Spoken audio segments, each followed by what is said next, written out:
What was the process like to get here? Do we know what happened behind closed doors? Well, behind closed doors, we do know that the president had spent at least an hour with each individual, and actually his allotted time went over with Governor Brainard, and it was clear that these were the two top individuals for that spot. He also spoke to a number of senators, including Senator Warren, who's at the White House recently, Senator Sherrod Brown, who's going to be that first line to really start organizing the panel. Potentially, we see a hearing for these individuals as early as December. So that was some of the background, and then, of course, we've been waiting for this decision.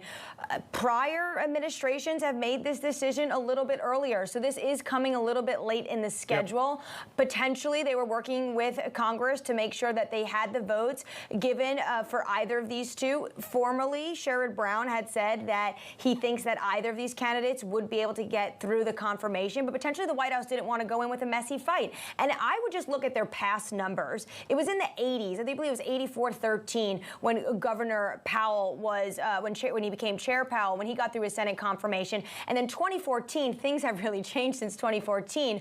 But Governor Brainard, hers was in the 60s. So potentially she didn't have as much of that bipartisan support. But really, this does seem like the path of least resistance. And I know you're going to be speaking to Ira Jersey, but I like what he says. Staying the course while still mixing things up, because they were able to get a Democrat in that top second spot. Yeah, we'll come to Ira in just a moment. I want to get Mike's take first of all. Ira, do you think, to Annmarie's point, though, that Chair Powell has been undermined by this process? It's taken longer than we thought. It has been a drawn-out process, and a lot of it has been in the public eye. We've all been trying to figure out what has been happening here. We've all been waiting, Mike McKee, to kind of see what happens next. Do you think Powell's been undermined? Well, I think I wasn't sure if you were talking to me or to Ira, but I do think that Powell is in fine shape at this point, not undermined by it. There's a lot of politics that's gone into this, and if anything, people are going to look at the Biden administration and try to figure out why they took so long, not so much Jay Powell. But you take a look at this chart that I brought here along the Powell years at the Fed, and the white era is when he was chair. This is his entire term. And you remember back in 2018, the Fed was raising rates and planning to raise rates more, and the market sort of choked on that, and he was forced to backtrack. And at that point, people thought this newcomer was probably not up to the job.